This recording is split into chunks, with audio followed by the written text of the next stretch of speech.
16 বছর পরে এদেশে কিছু জালেমকে বয়কট করা হয়েছে। এই বয়কট অবস্থায় যদি এই জালেমগুলোর কারোর মৃত্যু হয়, ওদের জানাজা পড়ার মানুষ তালাশ করে পাওয়া যাবে না।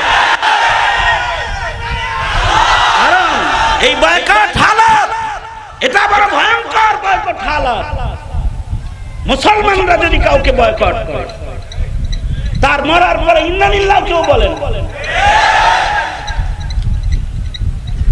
अक्लमंदू से क्या पूछूं, अक्लमंदू से क्या पूछूं कि मेरी इब्तिदा क्या है, कि मैं इस फिक्र में रहता हूँ मेरी इंतहा क्या है, कि मैं इस फिक्र में रहता हूँ मेरी इंतहा क्या है।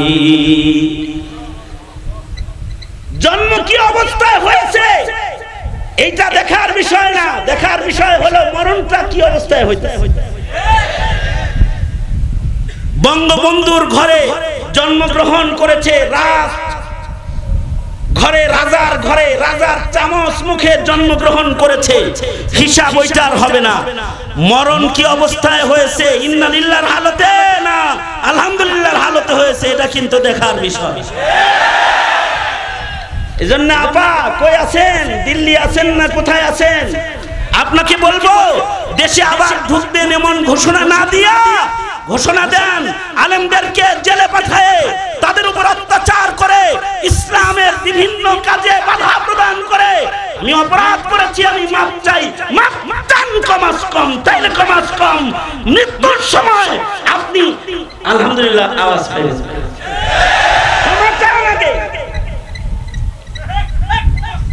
মোহতারাম হাজিরিন, সঙ্গত কারণে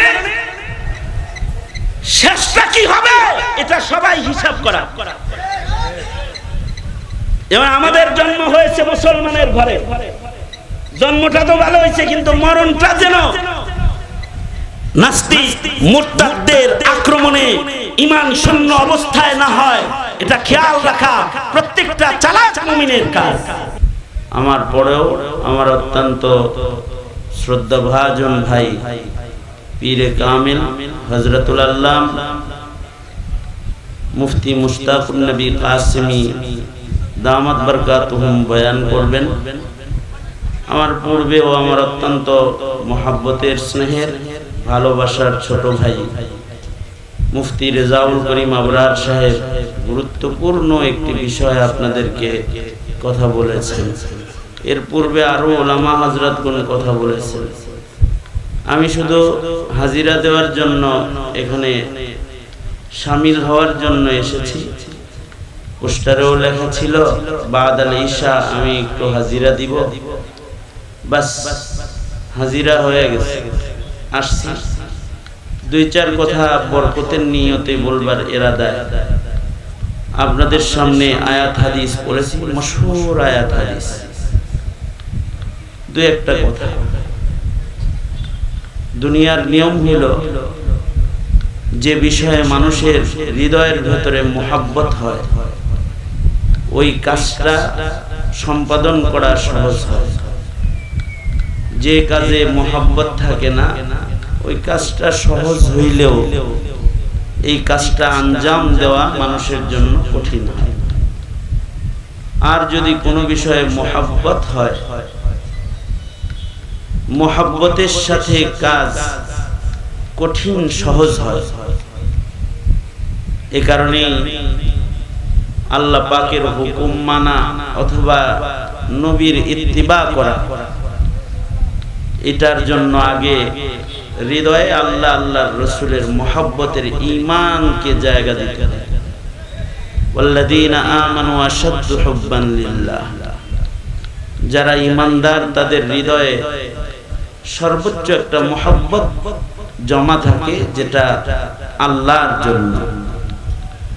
আল্লাহর জন্য যখন কারোর হৃদয়ে মুহাব্বত জমা হয় তখন আল্লাহর হুকুম মানা তার জন্য সহজ হয়।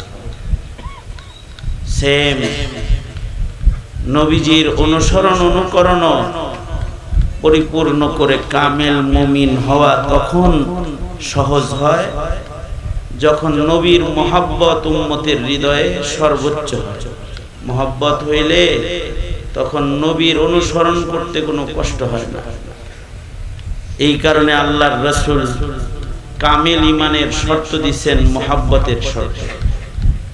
আল্লাহর নবী বলেন, লা ইউমিনু আহাদুকুম হাত্তা আকুনা আহাব্বা ইলাইহি মিন ওয়ালিদিহি ওয়া ওয়ালাদিহি ওয়ান নাসি আজমাইন। পরিপূর্ণ ঈমানের জন্য নবীর মহব্বতের পরিপূর্ণতার শর্ত। যদি কামিল মহব্বত নবীর জন্য কারোর হৃদয়ে হয় তখন সে কামিল মুমিন হয়। কারণ কামিল মহব্বত না হইলে নবীর কামিল ইত্তিবা করা তার জন্য সম্ভব হবে না। বোঝার জন্য উদাহরণ, যেমন পৃথিবীতে কিছু কঠিন কাজ আছে, কঠিন কাজ, যে সকল কঠিন কাজ দুনিয়াতে আছে তার ভিতরে একটা কঠিন কাজ হলো সন্তান লালন পালন করা। এটা একটা কঠিন কাজ। এই কঠিন কাজটা আল্লাহ তাআলা দুনিয়াতে মা বাবার দ্বারাই সম্পাদন করেন। এই সন্তানের প্রতি আল্লাহর পক্ষ থেকে আল্লাহ তাআলা ভালোবাসা মা বাবার হৃদয়ে দান করেন আগে। যেই মহব্বতের কারণে নিজে না খেয়ে সন্তান খাওয়ানো, নিজে কষ্ট করে সন্তানকে আরাম দেওয়া, সন্তানের সুবিধা নিজের অসুবিধাকে সুবিধা বানায় নেওয়া, এটা মা বাবার জন্য সম্ভব হয়। কারণ হলো আল্লাহ যে মহব্বত দিছেন আগে, মহব্বতের কারণে কঠিন কাজ সহজ হয়ে যায়। এই মহব্বতের ভাগ বাটোয়ারা করতে গিয়ে আল্লাহ তাআলা মারে মহব্বতটা বেশি দিচ্ছেন। এ কারণে সন্তান লালনের কঠিন কাজগুলা মাই আঞ্জাম দেন।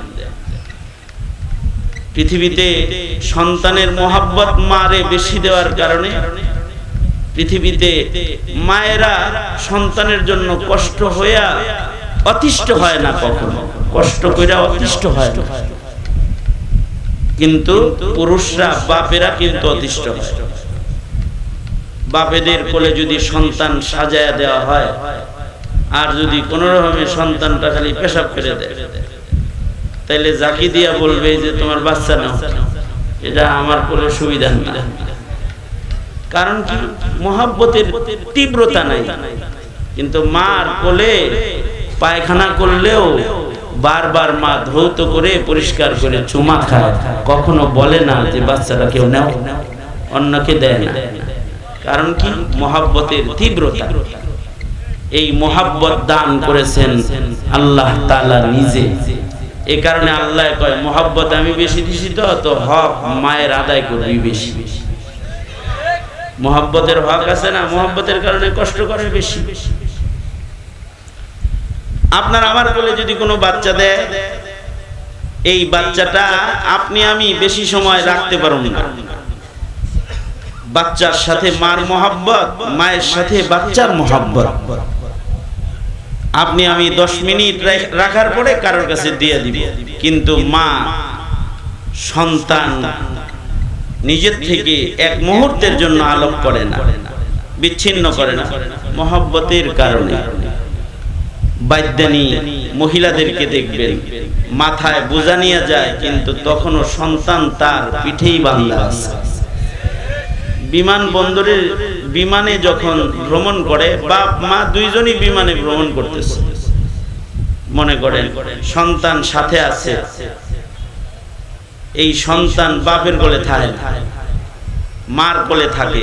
এ কারণেই বিমানের ভেতরে যে ছোট্ট টয়লেটটা আছে, এই টয়লেটের ভেতরেও ছোট্ট বাচ্চা বসায় রাখার একটা ট্রে বানানো আছে, যেন কোনো মা ভেতরে বাচ্চা নিয়ে ঢুকলেও বাচ্চাকে শোয়ায় রাখতে পারে, বসায় রাখতে পারে। মানে বাথরুম করার সময় তার সাথেই তার বাচ্চাটা থাকবে। কারণ এই বাচ্চাকে ভালোবাসা দেওয়ার মতো যোগ্যতা এই আকাশের উপরে মা ছাড়া বাপের নাই।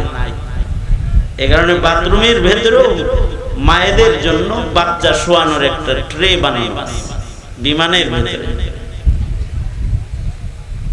সিলেটের অঞ্চলে যদি যান তো দেখবেন মহিলারা তারা পাহাড়ের উপরে কাজ করতেছে, পাতা কাটতেছে রোদ্রের ভেতরে, কিন্তু তখনও দেখা যাবে তার সন্তান তার পিঠেই আছে। এইভাবে বছরের পর বছর সন্তানের সুবিধায় মা খায় আর সন্তানের অসুবিধায় মা না খায় থাকে। যে জিনিস খাইলে সন্তানের ক্ষতি হবে ওইটা মা খায় না, আর যেটা না খাইলে সন্তানের ক্ষতি হবে ওইটা কষ্ট করে খায়। এই কারণে দেখা যায় নাক ধইরা কালো জিরা গুলি বানায় গিলা খায়, গন্ধ নাকে না যায়, তারপরেও খায়। কেন? সন্তান দুধ পাবে, সন্তানের উপকার। দুধের সাথে খাবার আসর করতে পারে, এই কারণে ওই খাবার খায় না যে খাবার খাইলে সন্তানের পেটে দুধের ভেতর দিয়ে ওই খাবারের আসর গেলে আমার সন্তানের ক্ষতি হতে পারে। 2 বছর সন্তান দুধ খায়, 2 বছর মায়ের খানা দানা নিয়ন্ত্রিত থাকে। এই যে কোরবানি, এই কোরবানিগুলো মা সন্তানের জন্য দেয় একটা শক্তির বলে। শক্তিটা হলো মুহাব্বত নামক শক্তি। এই কারণে আল্লাহর রাসূল মায়ের কথা 3 বার বলেছেন যে মার খেদমত করবা খুব বেশি, মার হক বেশি। লালন পালনে মায়ের মতো ত্যাগী আর কেউ নাই। মাকে আল্লাহ তাআলা মুহাব্বত সর্বোচ্চ দিবেন, মায়ের মতো কষ্ট করার মতো কেউ নেই। আর এই কষ্টগুলা মার কষ্ট হয় না, সহজ হয়ে যায়। না ঘুমায়াও সন্তান নিয়ে রাত জায়গা থেকেও মার কষ্ট হয় না। নোয়াখালীতে বন্যার পানিতে মাটির নিচে মা আর সন্তানের লাশ পাওয়া গেছে। মাটির নিচে চাপা পড়ে মা মারা গেছে, কিন্তু তার সন্তান তার ফেনীতে লাশ পাওয়া গেছে যে সন্তান মার বুকেই আছে। মাটির চাপা খাইতেছে, তখনও সন্তান ছাড়ে না। মুহাব্বতের কারণে। এই মুহাব্বতটাই যদি দ্বীনের বেলায় কারোর হৃদয়ে ঢোকে, তাহলে সে মরবে যখন তখনও দ্বীনকে ধরেই রাখবে। কষ্ট করবে, অসুস্থ, তখনও দ্বীনের কাজ তার সহজ লাগবে। অচল দেহেও মসজিদের পয়লা কাতারে যায় নামাজ পড়তে তার সহজ লাগবে। লাঠি ভর দিয়ে যায়, তারপর সবার আগে যায় বয়ে রয়েছে। এটা মুহাব্বতের কারণে। এই মুহাব্বতটা সবার হাসিল করতে হবে। যতক্ষণ না পর্যন্ত এই মুহাব্বত অর্জন না হবে ততক্ষণ পর্যন্ত ঈমান কামিল হবে না। আমাদের তো মুহাব্বত কম। সাহাবায়ে কেরামের কারোর যদি মুহাব্বতের সামান্য ত্রুটি নবীজি পাইতেন, তাহলে আল্লাহর রাসূল সাহাবায়ে কেরামদেরকে ধরপাকড় করতেন।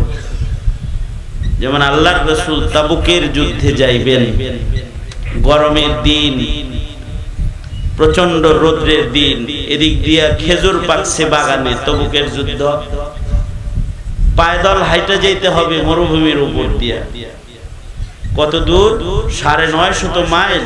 মদিনা থেকে তাবুক 950 মাইল দূর। এটা একটা ঈমানের পরীক্ষা ছিল। আল্লাহর রাসূল সকলকে আদেশ করলেন, অমুক অমুক অমুক অমুক সারা যা আছো সব যুদ্ধে চলে। নবীজি বললেন, এটা ইমতিহান ছিল যে নবীর হুকুম মানো নাকি বাগানের প্রেমে, খেজুর গাছের পাকা খেজুরের প্রেমে আবার মদিনায় থাইকা যাও, দেখি মালের মহব্বত বেশি না আল্লাহ আল্লাহর রাসূলের মহব্বত বেশি। এটা ইমতিহান ছিল। আল্লাহর রাসূল সবাইরে বাইরেতে বলতেন, চলো যাই, যুদ্ধে যেতে হবে, রোম আম্পায়ারের সাথে যুদ্ধ হবে, তাবুক যাইতে হবে। আল্লাহর নবী বেরোয় বললেন, সাথে 30,000 সাহাবী সবাই মদিনা খালি করে নবীজির সাথে যুদ্ধে বাইরে পড়ল। কিন্তু 5 জন ওনারা অবহেলা করলেন, মুহাব্বতে একটু ত্রুটি।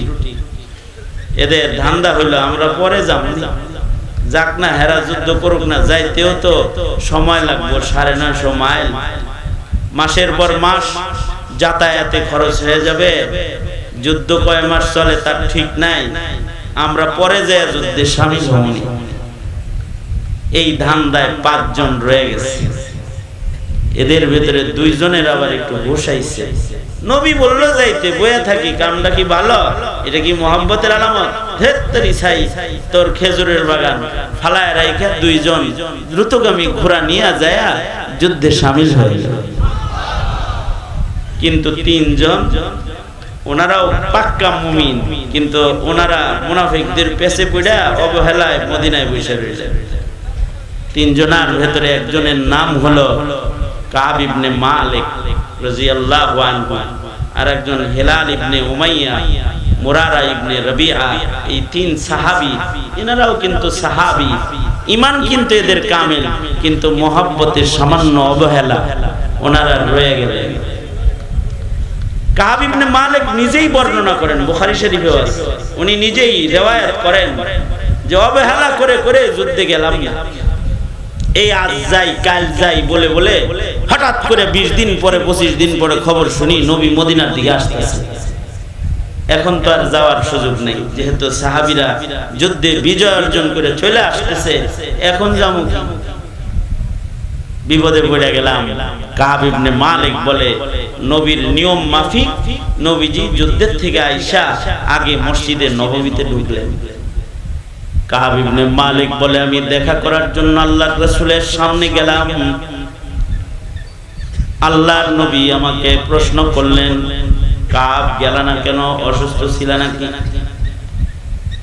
না আল্লাহর নবী, অসুস্থ ছিলাম না, সুস্থ ছিলাম। টাকা পয়সা ছিল না নাকি? না টাকা পয়সাও ছিল। যুদ্ধে যাওয়ার মতো সওয়ারি বুঝি তোমার ছিল না? কাব বলেন, আমি বললাম না আল্লাহর নবী, আমার দুইটা দ্রুতগামী ঘোড়া ছিল। ভাবছিলাম আজকে যাব, কালকে যাব, পরশু যাব, যাই যাই করে অবহেলা করে করে হঠাৎ খবর শুনি যুদ্ধে বিজয় হয়ে গেছে আর আপনি চলে আইতেছেন। কাব ইবনে মালিক বলে, অনেক কথা আমি রেডি করে রাখছিলাম যে নবীজির একটা বুঝ দিয়া ফেলাম, কারণ আমি অভিনেতা ভালো, কিন্তু আল্লাহর রাসূলের চেহারা দেখে সব মিথ্যা হারায় গেছে, সত্য মুখ দিয়া আমার বের হয়ে গেল। ও আল্লাহর নবী, অবহেলা করে যাই নাই, অন্য কোনো শরঈ কারণ আমার ছিল না, শুধু অবহেলা করেছি আমি। এই যে মুহাব্বতে একটু কমই অবহেলা করছে যাইতে, এটার শাস্তি কি হলো? আল্লাহর রাসূল বলে দিলেন, এই যাও তোমরা এই 3 জন বয়কট, কাব ইবনে মালিক, হিলাল ইবনে উমাইয়া, মুরারা ইবনে রবিআ, এই 3 সাহাবীর সাথে মদিনার কোন সাহাবী কথা বলবি না। তারা সালাম দিলে সালামের উত্তর দিবি না। কতটা কঠিন! আমাদের মতো মুসলমান, নামের মুসলমান যারা কালেমা পড়তে পারে না, এরপরেও আবার নামের শুরুতে মুহাম্মদ লাগায়। নবীজি এখন থাকলে সবগুলার ভোটার আইডি নিয়ে নিয়ে একটা একটা করে নাম কেটে ইসলাম থেকে সবগুলাকে ঘাড়ে ধাক্কা দিয়ে বাইরে করে দিতেন। অবহেলার মুসলমানও মুসলমান থাকে। নবীজি কতটা কড়াকড়ি করতেছেন নিজের লোকের সাথে, এত অবহেলা করে মুসলিম থাকা যায় না। শুধু যুদ্ধে যায় নাই, অবহেলা করে। এ কারণে আল্লাহর রাসূল বলে দিলেন, মদিনায় ওদের সাথে কেউ কথা কইবা না, ওরা সালাম দিলে সালামের উত্তর নিবা না, উত্তর দিবা না, তোমরা ওপরে সালাম দিবা না। কাব ইবনে মালিক বলে, মদিনার বাজারে যাইতাম, আমার দিকে কেউ তাকাইতো না। কাব ইবনে মালিক বলে, হিলাল ইবনে উমাইয়া, মুরারা ইবনে রবিআ, এরা বয়োবৃদ্ধ বুড়া মানুষ, শরমে তারা ঘর থেকে বাইরে হয় না। আমি নওজওয়ান, আমি সাহস করে মসজিদের নববীতে নামাজ পড়তে যাইতাম আল্লাহর রাসূলরে এক নজর দেখার জন্য, অথচ নবী আমার দিকে তাকাইতেন না। আল্লাহর রাসূলের কাছে যায় বসতাম, সালাম দিত না, সালাম দিলে সালাম নিত না। বয়কট করা হয়েছে আমাদেরকে, আমাদের সাথে কথা কয় না। তারপরেও আমি যাইতাম মসজিদে নববীতে আল্লাহর নবীরে এক নজর দেখার জন্য। নামাজ পড়ার বাহানায় তোর রাসূলকে এক নজর দেখা যায়। নবী আমারে না দেখলো আমি নবীরে দেখতাম, কারণ সাহাবায়ে কেরামের হৃদয়ে নবীর জিয়ারতের চাইতে ভালো আমল আর হয় না। হযরত আবু বকর বলেন, আমি আবু বকরের কাছে সবচেয়ে পছন্দের আমল হলো আন-নাজরু ইলা ওয়াজহি রাসূলিল্লাহ, আল্লাহর রাসূলের চেহারা তাকায় দেখা, এটা আমার আমল। এই কারণে কিয়ামত পর্যন্ত এরকম মাহফিল হবে, হাজার হাজার জনতা আলেমের চেহারা দেখবে, কারণ নবী দেখতে পারবে না, তারা আলেম দেখে দেখে নবী দেখার সব কামায়ের জন্য বসে যাবে। আর আল্লাহ কি বলবে, আল্লাহ আলেম পাই নাই, নায়েবে নবী পাইছি, নবী পাই নাই, নায়েবে নবী পাইছি। ওগো আল্লাহ, নবী দেখতে পারি নাই, নায়েবে নবী দেখলাম, তুমি আমারে মাফ করে দাও। কারণ আন-নাজরু ইলা ওয়াজহি রাসূলিল্লাহ, নবীজির চেহারা দেখাও একটা মুস্তাকিল ইবাদত। এ কারণে আলেমের চেহারা দেখাও ইবাদত। এ কারণে আলেমদের চেহারা দেখলেও লাভ হয়। যারা এটা বুঝে না তারা আলেমদেরকে জেলখানায় বন্দী করে দেয় যেন দেখতে না পারে, বুঝে না তারা এটা করে। কিন্তু যারা আলেম দেখা সওয়াব এটা বুঝে, তো তারা তাকে আলেমের চেহারা দেখে, দেখলেও সওয়াব।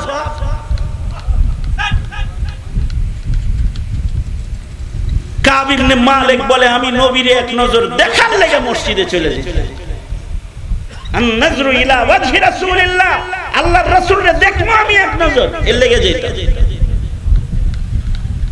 কিন্তু আল্লাহর রাসূল তো আমার দিকে তাকাইতো না, তবে আমি যখন নামাজে থাকতাম তখন নবী আমারে দেখতো।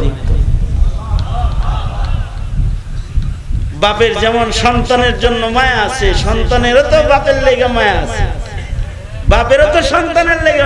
উম্মতের যেমন নবীর জন্য মায়া, নবীরও তো উম্মতের জন্য মায়া। কাব যখন নামাজে দাঁড়াইতেন তখন আল্লাহর রাসূল কানি চোখে তাকে দেখতেন। নামাজরত কাউকে কি দেখা যায়? নামাজরত দেখা যাবে না কেন? শারিহুল বুখারী ইবনুল হাজার আসকালানী এই হাদিসের ব্যাখ্যায় যা লিখেছেন, বান্দা যখন নামাজ পড়ে আল্লাহ তো বান্দারে দেখে, নবী দেখতে অসুবিধা কি? এই কারণে যখন নামাজে দাঁড়ায় তখন নবী দেখে।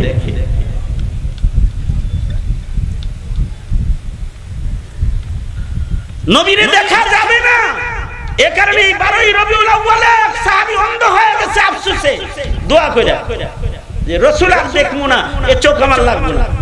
রবিউল আউয়াল মাসে উনি অন্ধ হয়ে গেছে।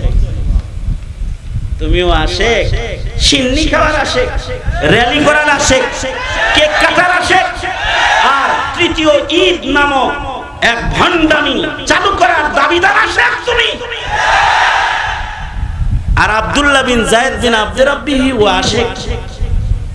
আল্লাহর রাসূলের ওফাত হয়ে গেল, নবীজির ইন্তেকাল হয়ে গেল। তারিখ নিয়ে ইখতিলাফ থাকলেও রবিউল আউয়ালে যে ইন্তেকাল হয়েছে নবীজির, রবিউল আউয়ালে নবীজির জন্ম হয়েছে এবং ইন্তেকাল হয়েছে, এটার ভেতরে কোনো মতনৈক্য নাই। ইন্তেকালের খবরটা খেজুর বাগানে কর্মরত আব্দুল্লাহ বিন যায়েদ বিন আব্দুর রাব্বিহি কানে আসলো। উনি কাজ করতেছেন, তখন খবর পাইলেন নবীজি নাই। চোখ দিয়ে আর রাসূল দেখা যাবে না। নবীজির ওফাতের সংবাদ উনার কানে এসেছে, সাথে সাথে আব্দুল্লাহ বিন যায়েদ বিন আব্দুর রাব্বিহি আল্লাহকে ডেকে বলে, আল্লাহ, পৃথিবীর সবচেয়ে দামি নিয়ামত যখন চোখে আর দেখতে পারবো না গো আল্লাহ, যে চোখ দিয়ে রাসূল দেখা যাবে না, ওই চোখ দিয়ে দুনিয়ার আলো বাতাস আমি দেখতে চাই না, অন্য কিছু দেখবার চাই না। ওগো আল্লাহ, যে চোখ দিয়া মুহাম্মদ নামক নিয়ামত আর দেখা যাবে না, ওই চোখ দিয়া দুনিয়ার আর কিছু আমি দেখতে চাই না। আল্লাহ, তুমি আমাকে অন্ধ বানায় দাও, আমার চোখ তুমি নিয়ে যাও। সাথে সাথে চক্ষু অন্ধ হয়ে গেছে। এমন এক দোয়া করছে, চোখ অন্ধ হয়ে গেছে। এটা হলো মুহাব্বত। আমি জেলখানা থেকে যখন বের হইছি, তখন এক লোক মুক্তি পাওয়ার খবর পাই গেছে দেখতে, যা বলতেছে, হুজুর 1 বছর আপনাকে দেখি নাই, আজ আপনি মুক্তি পেয়েছেন, তাই আপনার মাদ্রাসায় আসছি। এরকম না, আপনি নাই তাও আপনার মাদ্রাসায় প্রতি মাসে 2 বার করে আমি আসতাম। আপনারে দেখা যাবে না তো আপনার ঘরটা দেখা যায়। আমার মতে একটা মোল্লার জন্য যদি কারোর এই প্রেম থাকে, তাহলে রাসূল দেখার প্রেম একটা সাহাবীর কি পরিমাণ আছে। কাব ইবনে মালিক বলে, রাসূলকে দেখার জন্য আমি মসজিদে যাইতাম, কিন্তু নবী আমার দিকে তাকাইতেন না। 40 দিন হয়ে গেল। 40 দিন পরে আল্লাহর রাসূল বললেন, কাব এদিকে আসো। কাছে গেলাম, আল্লাহর নবী আমাকে বললেন, ঘরে কি তোমার বিবি আছে? জি আছে। তোমার বিবিকে বাবার বাড়ি পাঠায় দাও। আমার শাস্তি আরো কঠিন করে দিলেন আল্লাহর নবী। একমাত্র কথা বলার সঙ্গী আমার ঘরে আমার বউ, তাও তাকেও বাবার বাড়ি দিয়ে দিতে বললেন। কাব ইবনে মালিক বলেন, আমি জিগাইলাম, আল্লাহর নবী তালাক দিয়ে দিব নাকি এমনি পাঠায় দিব? আল্লাহর রাসূল বললেন, এমনি পাঠায় দাও, তালাক দিতে হবে না।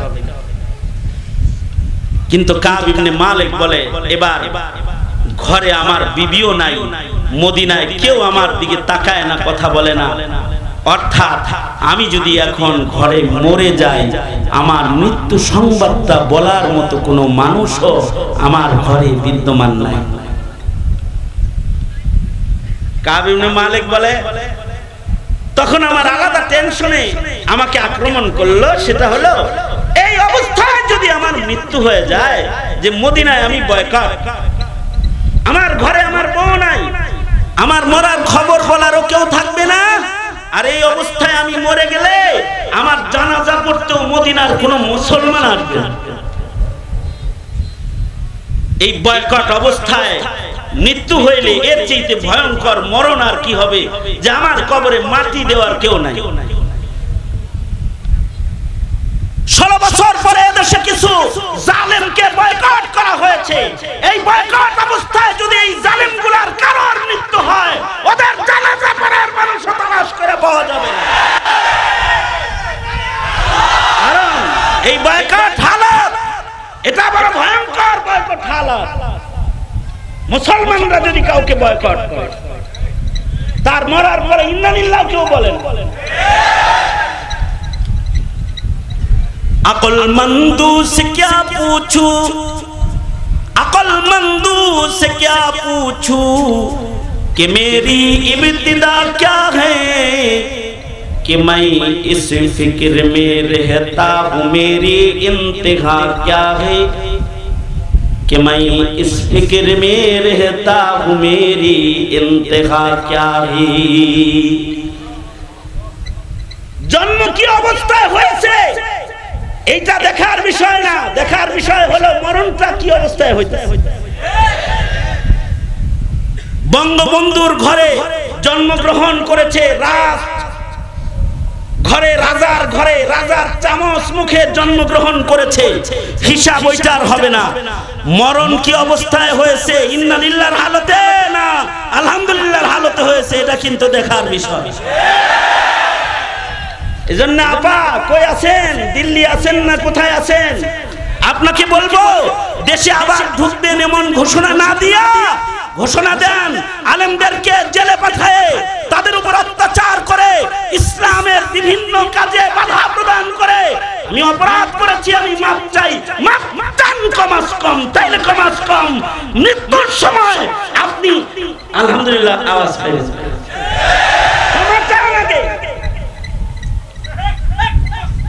মোহতারাম হাজিরিন, সঙ্গত কারণে শেষটা কি হবে এটা সবাই হিসাব করা। এবার আমাদের জন্ম হয়েছে মুসলমানের ঘরে, জন্মটা তো ভালো হয়েছে, কিন্তু মরণটা যেন নাস্তিক মুরতাদদের আক্রমণে ঈমান শূন্য অবস্থায় না হয়, এটা খেয়াল রাখা প্রত্যেকটা চালাক মুমিনের কাজ।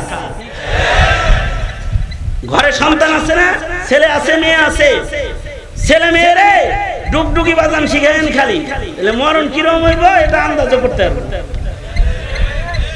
সিরাতুন নবী শিখান, ধর্ম শিখান, তাহলে কমাস কম মরণের চিন্তা আসবে।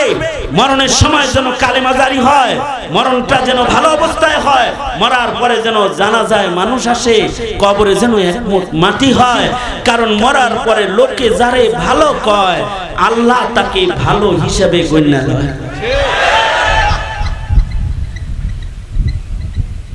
আমাদের আকাবির বাপ দাদাদের মৃত্যু যখন হয়েছে, জুনায়েদ বাবনগরী রহমতুল্লাহ আলাইহি, শাইখুল ইসলাম আহমদ শফি রহমতুল্লাহ আলাইহি, আরে আমাদের আল্লামা জুবাইর আহমদ আনসারী রহমতুল্লাহ আলাইহি, করোনা চলছে তখন, করোনা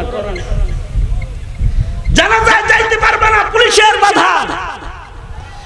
কিন্তু কিসের করোনা, কিসের আইন, কিসের গাড়ি, কিসের বাহিনী পাহারা, এই মানুষগুলার জানাজায় হাজিরা দিয়া সবাই ধন্য হওয়ার জন্য লক্ষ জনতা ভিড় জমায়েছে তাদের কর্মের কারণে, তাদের কর্মের কারণে। কাব ইবনে মালিক বলে, আমার টেনশনে ধরল যে আমি যদি এই বয়কট অবস্থায় মরে যাই, কপালে কি আছে আমার।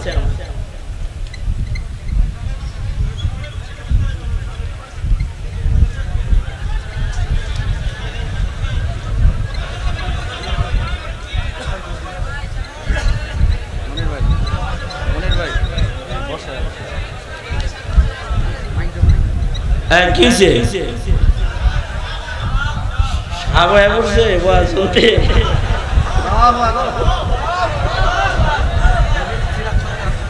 আরে এইখানে সাপ, এগুলো যে মাইটে সাপ হইব, এই মাইটে সাপ ছাড়া এই এত মানুষের ভিড়ে কেদার থেকে কোনো বুকরো সাপ বেরিয়েছে নাকি?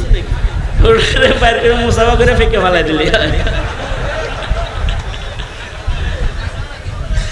সুতরাং মৃত্যুটা যেন ভালো হয় চিন্তা করা দরকার, ঠিক কিনা? তো কাব ইবনে মালিক বলে, মুহাব্বতের সামান্য ত্রুটি খালি যুদ্ধে বাইরেই নেই, এ কারণে এত বড় শাস্তি আসছে যে 50 দিন আমরা বয়কট ছিলাম, 50 দিন পরে আল্লাহ আমাদের ক্ষমা করছে, আমাদের জন্য ক্ষমার আয়াত নাযিল হয়েছে। আরে সামান্য একটা হুকুমে অবহেলা করার কারণে যদি 50 দিনের বয়কট হয়, আমাদের ভেতরে যে পরিমাণ অবহেলা ঢুকছে, ইমানদার পরিচয় হলো ইমানদার।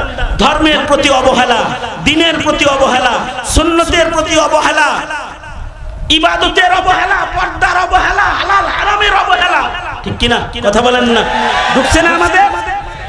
তাতে আল্লাহর রাসূল বাঁচা থাকলে আমাদের 50 দিনের বয়কট না, 50 বছরের বয়কট। সুতরাং আপনি যে বয়কট হবেন না, আল্লাহর কাছে যে আপনি গ্রহণযোগ্য রইবেন, নবীর কাছে যে আপনি গ্রহণযোগ্য উম্মত হইবেন, শাফাআতে যেন রাসূল আপনার কাছে আসে আগে, আপনি যেন আল্লাহর ক্ষমা পান, আমি যেন আল্লাহর ক্ষমা পাই, এর জন্য পুখতা মুমিন হইতে হবে, অবহেলার মুমিন হইলে চলবে। আর পুখতা মুমিন ততক্ষণ পর্যন্ত হওয়া যাবে না যতক্ষণ পর্যন্ত হৃদয়ে মুহাব্বত পয়দা না হয়। এই মুহাব্বতটা পয়দা করার তরিকাই হলো সোহবতে আহলুল্লাহ। ওয়াজ নসিহতে গেলে, আল্লাহওয়ালাদের কথা শুনলে ইমানি মুহাব্বত পয়দা হয়, সুন্নতের মুহাব্বত পয়দা হয়, জিকির করলে মুহাব্বত পয়দা হয়, কোরআন শুনলে, কোরআন তেলাওয়াত করলে মুহাব্বত পয়দা হয়। এ কারণে মাঝে মাঝে শুধু ওয়াজ শোনা না, সার্বক্ষণিকী আল্লাহর মুহাব্বত বাড়াইবার জন্য বিশেষ দুটি আমল জারি রাখা, সুন্নত আমল করা। একটা সুন্নত আমল হলো জিকির করা, সহজ সুন্নাত জিকির করা। সকাল সন্ধ্যা জিকির করেন, আল্লাহর জিকির করেন, দেখবেন মুহাব্বত বাড়তেছে। জিকিরের সুন্নতের উপরে আমল করব, রবিউল আউয়ালে এই ওয়াদা করলাম ইনশাআল্লাহ। বলেন কারা কারা জিকির করবেন আজকে? না কমপক্ষে 6 তাসবিহ জিকির করবেন, 100 বার সুবহানাল্লাহ, 100 বার আলহামদুলিল্লাহ, 100 বার লা ইলাহা ইল্লাল্লাহ, 100 বার আল্লাহু আকবার, 100 বার ইস্তিগফার, 100 বার দরুদ শরীফ ইনশাআল্লাহ। জিকির করবেন তো? জিকির করলে মুহাব্বত বাড়বে। আরেকটা আমল হলো কোরআন পড়বেন, প্রতিদিন সকালে একটু কোরআন মাজিদের তিলাওয়াত করবেন। কোথাও কোরআন তেলাওয়াত হইলে ওটা শুনবেন, জাদাতুম ঈমানা, কোরআন শুনলেও ঈমান বাড়ে, পড়লে তো বাড়ে। প্রতিদিন অল্প হোক কিছু কোরআনে কারীমের তিলাওয়াত করবেন। কারা কারা? ইনশাআল্লাহ। এটা রবিউল আউয়ালের ওয়াদা ইনশাআল্লাহ। পারলে দাড়িটা রাখা ফেলায়, এটা নবীর মুহাব্বত। কার মুহাব্বতে দাড়ি রাখবেন? নবীর মুহাব্বতে রাখবেন, নবীর মুহাব্বতে। এই সুন্নতটাই কবরে যায় সরাসরি। এই সুন্নতটা দেহের সাথে বান্দার কবরে যায়। আর সুন্নত যার বেশি হবে সে নবীর কাছাকাছি হবে। মান আহাব্বা সুন্নতি ফাকাদ আহাব্বা।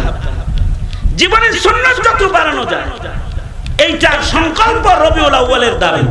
রবিউল আউয়ালের দাবি কেক কাটা না, রবিউল আউয়ালের দাবি র্যালি না, জশ্নে জুলুস না, রবিউল আউয়ালের দাবি মিষ্টি বিতরণ না, রবিউল আউয়ালের দাবি ঈদ উদযাপনের নামে ভণ্ডামি না, রবিউল আউয়ালের দাবি নবীর সুন্নতকে গ্রহণ করা।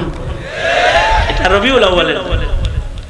সুতরাং আমরা এই 12ই রবিউল আউয়ালে ওয়াদা করতেছি, আজ থেকে সুন্নতের আমল বেশি বেশি করব ইনশাআল্লাহ। জোরে করে বলেন।